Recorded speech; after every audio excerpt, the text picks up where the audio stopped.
옆 사람에게 이렇게 인사하겠습니다. 진실한 성도가 되십시오. 시작.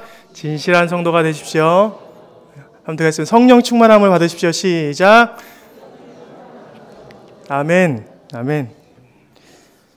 지난 수요일에 우리가 저와 함께 나눴던 것이 무엇입니까? 심벗김 당한 자라는 제목으로 은혜를 나누었습니다. 사두개인의 질문을 통해서 우리가 오해하고 있는 진실이 한 가지씩 벗겨졌죠.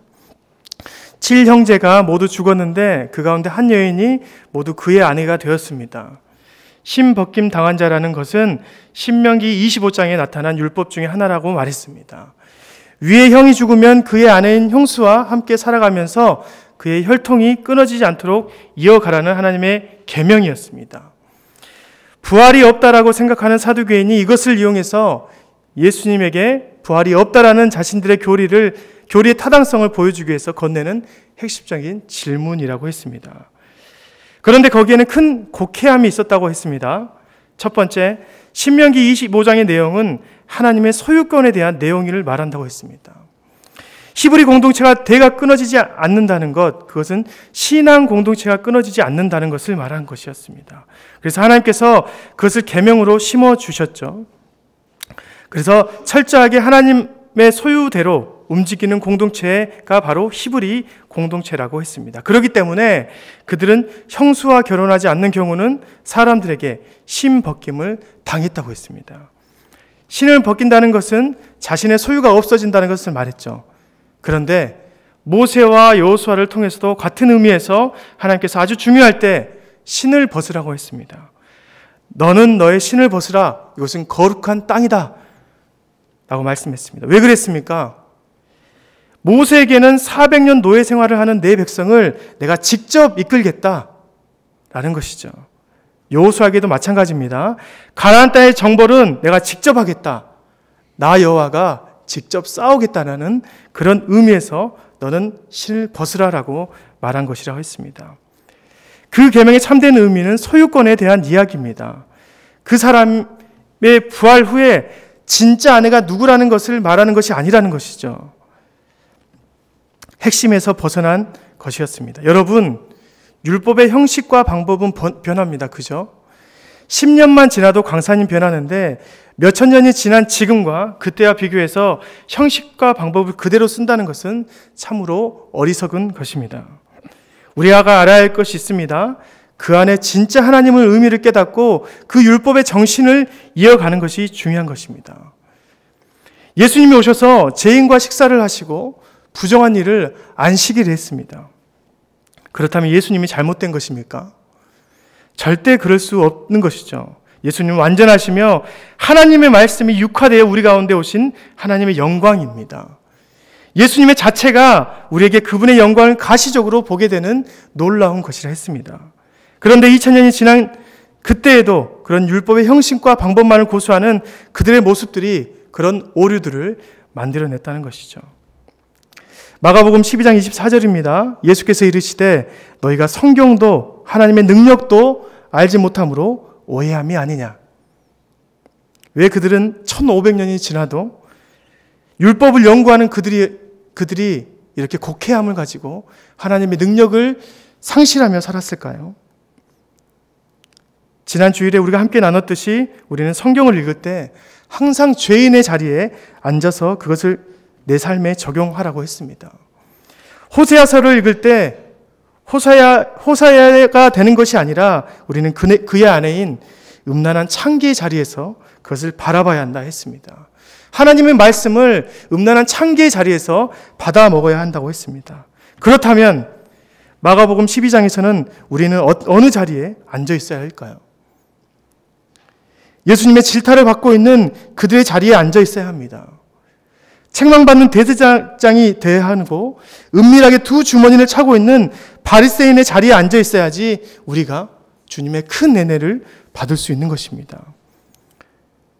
주님의 책망을 들어야 한다는 것이죠. 그 책망으로 우리는 살아납니다.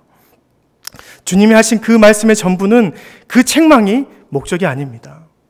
남들이 보는 앞에서 그들이 혼나가지고 가난하고 헐벗는 자들에게 칭송받으려는 것이 예수님의 목적이겠습니까? 아닙니다. 예수님이 오신 목적은 죄인을 구원하시려 오신 것입니다. 예수님의 최종 목적은 그들에게도, 사두개인과 바리새인과 서기관들에게도 회개를 하며 그들에게 구원이 돌아갈 수 있게끔 하신 것이 바로 예수님의 책망의 목적이라는 것이죠. 그렇다면 우리가 이 말씀을 볼 때 어떤 마음으로 받아야 합니까? 나에게는 사두개인이 가지고 있는 잘못 때문은 없었는가? 바리새인에게 있었던 외형적인 것만을 추구하는 그런 자들이 아니었는가? 이런 모습으로 우리가 말씀을 받아야 우리에게 큰 유익이 있다고 했습니다. 유익뿐 아닙니다. 그 모습을 발견하면 구원자 예수님을 만나게 됩니다. 참된 구원을 받을 수 있다는 것이죠. 사랑하는 성도 여러분, 항상 죄인의 자리에서 주님의 말씀을 받기를 간절히 소망합니다.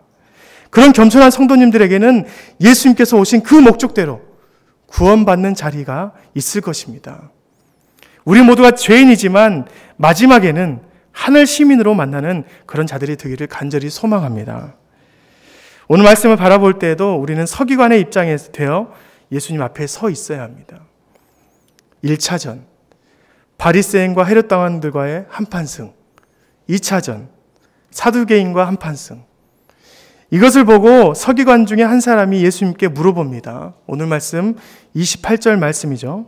함께 읽어볼까요? 28절 시작. 서기관 중 한 사람이 그들이 변론하는 것을 듣고 예수께서 잘 대답하신 줄 알고 나와 묻되 모든 계명 중에 첫째가 무엇이니까? 예수께서 잘 대답하신 줄 알고, 잘 대답하다, 헬라어 칼로스, 이 단어는 잘한다라고 칭찬할 때도 쓰는 단어이지만 남들의 잘함을 보고 빈정될 때 사용하는 단어입니다. 마태복음 22장 34절에 보면 사두개인들을 할 말이 없게 만들었다는 소식을 듣고 율법사가 예수님을 시험하여 물었다고 나옵니다. 이것을 볼 때 서기관은 빈정되며 나오면서 잘하네 잘해 이렇게 나왔다는 것입니다. 우리는 그 모습을 연상할 수 있습니다. 서기관이란 직업을 우리가 살펴볼 필요가 있습니다. 마태복음에서는 율법사라고 나와 있듯이 이들은 율법에 정통한 자들입니다. 그들의 직업은 히브리어 성경을 필사하는 작업을 도맡아 하는 자들입니다. 예전 성경은 동물 가죽이나 훼손되기 쉬운 두루마기에다가 숯으로 된 필기구로 글씨를 썼습니다. 오래된 성경도 그런 방법을 통해서 쓰여질 가능성이 많습니다. 히브리어는 모음과 자음이 따로 구분되어 있지 않습니다. 원래 자음만으로 이루어진 것이 히브리어입니다. 그런데 거기에 다른 자음을 쓰면 전혀 다른 단어가 되는 경우가 많습니다. 그래서 서기관들을 통해서 신약시대 때 그 자음을 추구하는 작업들을 한 것입니다.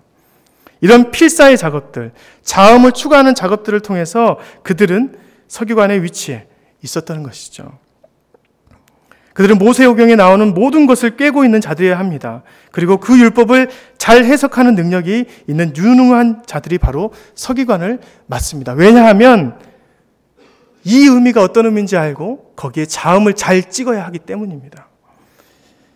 그래서 신약에서는 1.1획이라도 이런 말 있죠. 이 말이 바로 그 말입니다. 그래서 그들은 율법사라고 했습니다. 율법은 613개. 이제 이런 것들은 여러분들은 너무 자주 들어서 기본으로 알고 계시죠. 하라는 명령 248개, 하지 말라는 명령 365개. 다 알고 계시죠. 365는 날수를 의미하고 1년의 날수를 의미하고 248개는 사람의 관절수를 의미합니다.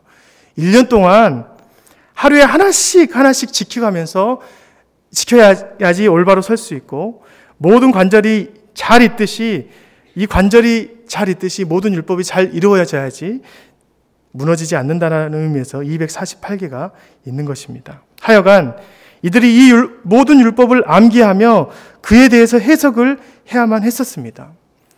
왜냐하면 이 율법이 완벽하지 않고 이것이 맞으면 저것이 걸리고 저것이 맞으면 이것이 오류가 되는 경우가 많았기 때문입니다. 그래서 자신들도 율법 안에서 무엇이 먼저인지 항상 고민하고 사람들에게 조언을 해주는 자리에 있었다는 것이죠. 극단적인 율법의 해석은 법을 집행하는 자리에서도 그들의 해석이 매우 중요하게 적용되었습니다. 간음을 하거나 잘못된 행동을 했을 때 돌로 쳐 죽이는 율법을 해석할 때에는 그들의 입을 빌어서 판결을 하곤 했습니다. 그래서 필사 작업뿐 아니라 실제로 그들은 법률을 판결하는 판사와 같은 직업이라고 보아도 괜찮을 정도였습니다. 바리새인들은 두 가지 학파가 있었습니다. 샴마이 학파, 힐렐 학파. 다 까먹어도 돼요. 샴마이 학파는 보수주의적인 면이 많습니다.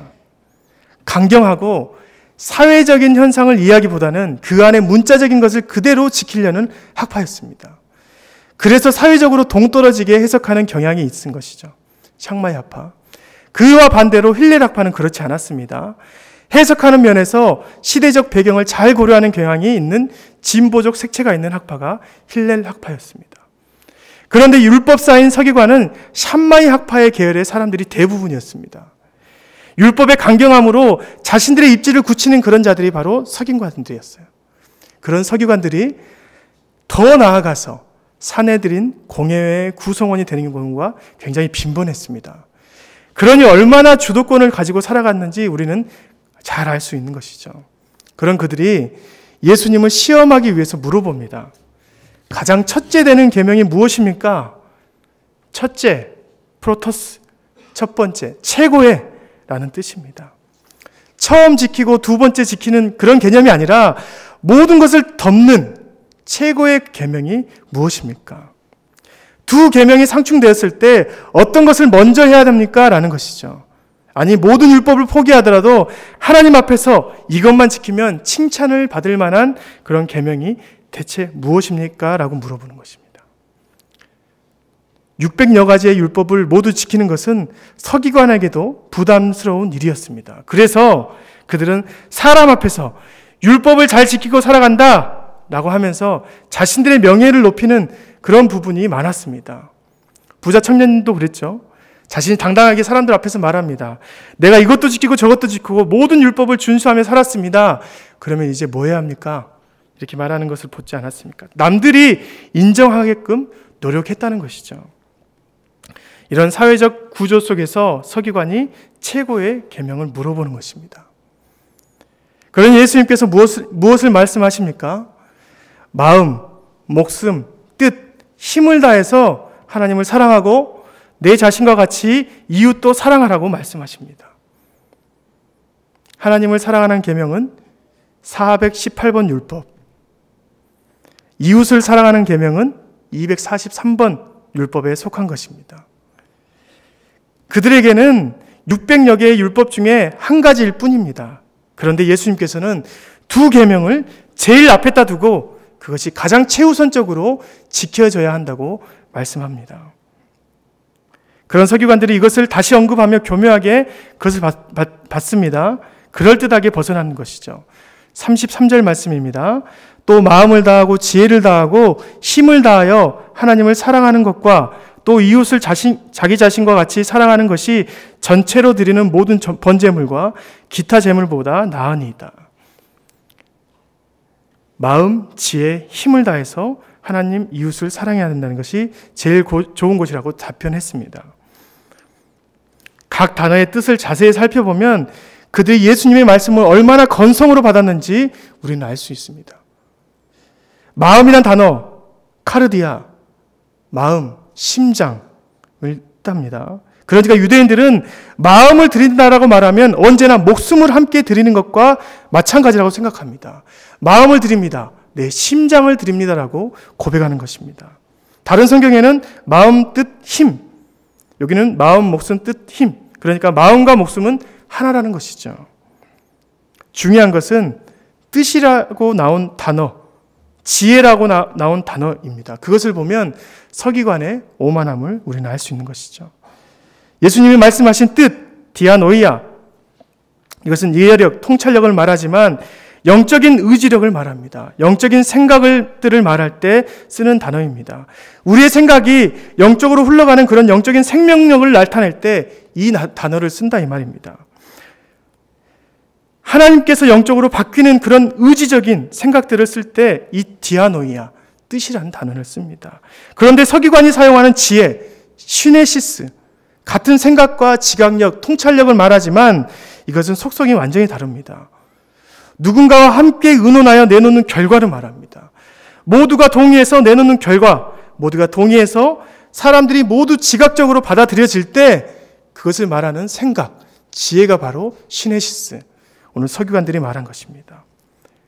다시 말해서 자신들의 있는 권력을 남들에게 통찰력 있게 말해서 그것이 합당하게 되어질 때 사용하는 지혜로 사람들을 사랑하고 하나님을 사랑한다는 말입니다. 고린도전서 1장 19절 말씀입니다. 기록된 바 내가 지혜 있는 자들의 지혜를 멸하고 총명한 자들의 총명을 폐하리라 하였으니, 여기에서 나오는 총명이라는 단어가 바로 시네시스라는 단어입니다. 시대적으로 이해가 되어야 하는 지혜를 말하는 것이죠. 그러니까 자신들의 해석을 통해서 내는 그런 통상적인 율법 안에서의 지혜, 그것으로 자신들이 이웃을 사랑하고 하나님을 사랑할 수 있다라고 말하는 것이죠. 겉으로는 같은 생각이란 단어를 내어놓았지만 결국 그들은 자신들의 입장을 내려놓지 않고 사람들을 판결하는 그런 통상적인 율법의 해석을 고수하겠다는 강력한 의지입니다. 사람들이 보기에는 굉장히 선하게 예수님의 말에 긍정한다고 생각할 수 있습니다. 하지만 그 안에는 교만함과 오만함이 항상 묻어져 있었습니다. 34절에 나오는 예수님의 말씀은 그런 점에서 결코 칭찬이 아닙니다. 내가 하나님의 나라에 멀지 않았도다. 이 말씀은 그들에게 치욕과 같은 말씀 아니겠습니까? 그들은 율법을 지키는 혈통적으로 완벽한 구원의 사람들입니다. 자신들이 전혀 구원받지 못한다는 것을 상상해 볼 수도 없는 그런 자들이 바로 서기관들이었습니다. 예수님께서 가치 없는 어린아이에게도 천국이 이런 자들이 꺼지라고 말씀했는데 율법에 정통한 그들에게는 아직 하나님의 나라가 멀지 않았다. 임해하지 않았다. 그들의 것이 아니다라고 말하는 것이죠. 애매한 답변을 애매한 칭찬으로 답해주는 예수님의 모습으로 우리가 받아들여야 한다는 것이죠. 그들의 속이 시커멓게 검게 변해가고 있음을 깨닫고 그들에게 애매한 답변을 하신 것입니다. 왜 문장을 그렇게 이해합니까? 그 다음에 나오는 문단이 우리에게 자세히 그것을 알려줍니다. 38절부터 40절 말씀이죠. 제가 한번 읽어드리겠습니다. 38절부터 40절 말씀. 예수께서 가르치실 때 이르시되 긴 옷을 입고 다니는 것과 시장에서 문안을 받는 것과 회당의 높은 자리와 잔치의 윗자리를 원하는 서기관들을 삼가라. 그들은 과부의 가산을 삼키며 외식으로 길게 기도하는 자니 그 받는 판결이 더욱 중하리라 하시니라. 긴 옷을 입고 옷 밑에다가 길게 옷술을 단 거룩으로 치장한 옷을 입고 시장에서 마치 자기가 멋이나 됐냐 사람들에게 인사를 받고 다녔다는 것이죠. 회당에서는 높은 자리가 앉지 않으면 좋은 해석과 판결을 해주지 않았습니다. 그리고 그러면서 그들의 뒷주머니는 점점 부유해지는 것을 보게 되었습니다. 그런 과정에서 어떤 일이 벌어집니까? 그렇게 불쌍한 과부의 과산을 삼키는 그런 못된 아주 지도층이라는 것을 우리는 알 수 있습니다. 여러분 혹시 마태복음 23장을 한번 펴보시겠습니까? 마태복음 23장. 정통 유대인에게 쓰여진 마태복음에서는 이 부분을 노골적으로 말합니다. 그들의 실상을 정확히 파악해 놓은 것이 바로 마태복음 23장의 내용입니다. 거의 한 장을 소유하면서까지 그들의 실상을 고발하는 장면이 나옵니다. 23장 보셨죠? 3절 4절 말씀입니다. 그러므로 무엇이든지 그들이 말하는 바는 행하고 지키되 그들이 하는 행위는 본받지 말라. 그들은 말만 하고 행하지 아니하며 또 무거운 짐을 묶어 사람의 어깨에 지우되 자기는 이것을 손가락으로도 움직이려 하지 아니한다. 말만 앞서고 행하지 않는 그런 전형적인 사람, 남들에게 짐을 지우되 자기는 절대 일을 하지 않는 사람, 겉모습만 번지르한 그런 사람들을 말합니다. 23장을 전체를 할애하면서까지 마태복음은 서기관들에게 화를 선포합니다. 왜냐하면 마태복음의 수신자가 바로 정통 유대인들이기 때문입니다. 그들에게 올바른 복음을 전해주기 위해서 감춰진 그들의 속모습까지 모두 노출시켜 버린 것입니다. 이렇게라도 하면서 회개를 촉구하는 것이 바로 마태복음입니다. 마가복음에서 말했던 내가 하나님의 나라가 멀지 않았다는 말의 의미를 더욱 잘 나타내주는 구절이 마태복음 23장 13절에 있습니다. 마태복음 23장 13절 말씀입니다. 화 있을진저 외식하는 서기관들과 바리새인들이여, 너희는 천국 문을 사람들 앞에서 닫고 너희도 들어가지 않고 들어가려 하는 자도 들어가지 못하게 하는도다. 천국과 멀지 않은 곳에 있지만, 다시 말해서 거룩한 율법을 가지고 있지만 그 천국의 문지방에서 구원을 방해하는 회방꾼으로 서 있다는 것을 말해주는 것입니다. 천국 문에 들어가는 사람이 있으면 너희같이 행동하는 사람들 때문에 많은 사람들이 들어가지 못하고 너희들이 그 문을 가로막고 있는 사람들이 되었다는 것이죠. 수많은 화가 선포되지만 그들의 모습을 제대로 표현한 것은 바로 외식하는 자들이라는 단어입니다. 외식하다, 헬라어 히포크리테스, 위선자, 겉모습만 치장하는 사람, 연기자라고도 해석이 가능합니다.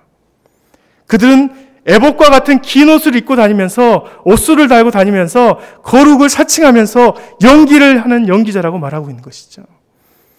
그들이 종교적인 언어와 율법에 자신들의 거룩성을 보이지만 그 속에는 회칠한 무덤과 같이 썩어진 시체뿐이라고 말하는 예수님의 화는 정말 우리에게 경각심을 주는 곳입니다.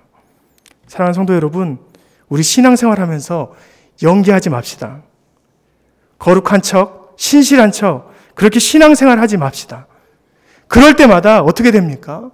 점점 세상과 멀어지고 세상과 단절되어집니다. 우리 안에 진짜 더러운 죄악들이 드러내야 합니다. 그리고 그 더러운 죄악들을 예수 그리스도께 고백해야 합니다. 그것이 우리가 오늘 본문에서 바라본 서기관의 위치에 서 있는 사람들입니다. 우리가 신앙생활에서 연기하기 시작하면 우리 안에 회칠한 무덤이 하나 둘씩 쌓여져 가는 것입니다. 신앙생활은 반드시 진실해야 합니다. 왜 그렇습니까? 사람에게 보이는 것이 아니기 때문입니다. 불꽃 같은 눈으로 우리를 보시는 하나님께 드리는 삶이기 때문에 우리는 반드시 진실해야 합니다. 사랑하는 성도 여러분, 우리가 스스로 죄인임을 고백하면 그때부터 예수 그리스도께서 누구셨던 무덤에서 함께 부활하는 영광을 얻게 될 것입니다. 지금 당장은 우리의 삶이 죄인처럼 더러워 보일지 모르지만 우리가 그것을 인정하고 정말 주님 앞에 우리의 자신의 모습을 객관적으로 드러내면 그때 우리는 주님의 보혈의 능력을 받는 자들이 되는 것입니다. 다윗은 진실했습니다. 왕이라는 옷을 입고 있었지만 자신의 옷이 들춰질 정도로 하나님의 법궤를 기뻐했습니다. 자신의 죄악이 들춰질 때는 모든 백성 앞에서 가슴을 치며 통곡하며 회개했던 사람이 바로 다윗입니다. 우리가 살아가면서 우리의 내면이 더욱 중요하다는 것을 잘 깨달아야 합니다. 특별히 그리스도인들은 그렇게 생각하고 삶을 만들어 가야 합니다. 주님께서 우리의 몸은 주님의 성전이라 말씀하셨습니다. 우리의 마음의 중심에 하나님의 성전을 짓는다고 말씀하셨습니다. 아무리 목사가 좋은 가운을 입고 화려한 말솜씨로 설교를 한다고 해도 삶이 말씀으로 살지 않는다면 그것은 연기하는 사람이 되는 것입니다. 하지만 조금 말솜씨는 없어도, 조금 못생겨도, 좋은 가운은 입지 않아도 더듬더듬 하나님의 말씀대로 살아가려고 한다면 거기에는 하나님의 나라가 세워지는 것입니다. 그런 사람은 연기하는 사람이 아닙니다. 그의 외모는 안 좋아 보일지는 모르지만 그 안에는 하나님의 영광으로 가득 찬 빛난 사람이 가득합니다. 마태복음 23장 23절입니다. 화 있을진저 외식하는 서기관들과 바리새인들이여, 너희가 박하와 회향과 근처의 11조는 들이되 율법에 더 중한 바 정의와 긍휼과 믿음은 버렸도다. 그러나 이것도 행하고 저것도 버리지 말아야 할지니라. 자신들이 내는 박하와 회향과 근처의 11조가 아름답게 보여서 만족하고 있을 때 예수님께서 뭐라고 말씀합니까? 정의와 긍휼과 믿음은 없어져 더 중요한 율법을 지키지 않았다고 말씀합니다. 여러분, 마태복음에서는 나오지 않지만 마가복음과 누가복음에는 오늘 본문 다음으로 나오는 것이 바로 두 렙돈을 헌금한 과부 이야기입니다. 그 여인의 헌금이 하나님께서 기뻐하시고 부자들의 헌금, 즉 서기관들이 드린 11조보다 훨씬 무게가 실리고 아름다운 것이라고 말하고 있습니다. 하나님께서 그것을 귀히 흠양하신다고 말씀하십니다. 그걸로 하나님의 나라가 세워진다고 말하고 있습니다. 김장하 선생님이라는 분이 계십니다. 언론에도 인터뷰를 잘하지 않는 아주 겸손한 분이십니다. 어렸을 때 정말 가난하게 살아서 어린 나이에 사천포에서 남들이 하는 한약방에서 일을 하면서 아침엔 일하고 저녁에는 야학을 하면서 공부하며 지냈던 분이십니다. 그런데 19살 나이에 한약정상, 그러니까 지금 한약사 면허시험이 공고가 난 것입니다. 그래서 공식했습니다. 시험을 봤는데 19살 나이에 우수한 성적으로 시험에 통과했습니다. 그래서 미성년자라서 면허를 1년 후에 났는데 그 후로 명의라는 소문이 나서 사람들이 많이 찾아와서 많은 재물을 쌓았다고 합니다. 그런데 김장하 선생님은 이런 생각을 가졌다고 합니다.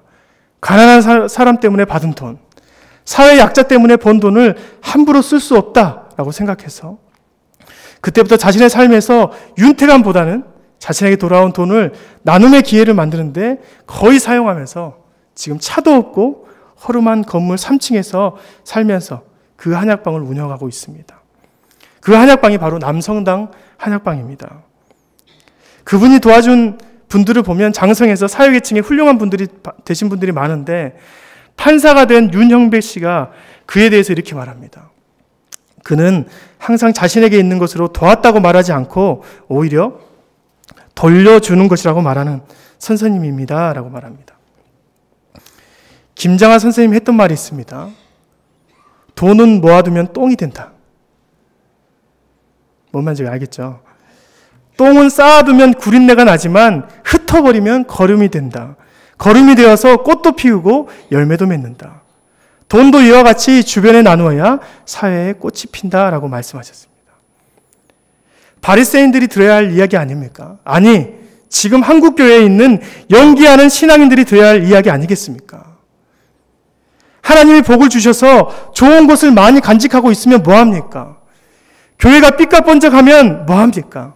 그 안에 믿음과 정의와 긍휼이 없어진 그런 교회는 과부 한 명이 드린 헌금보다 못한 교회라 말씀합니다.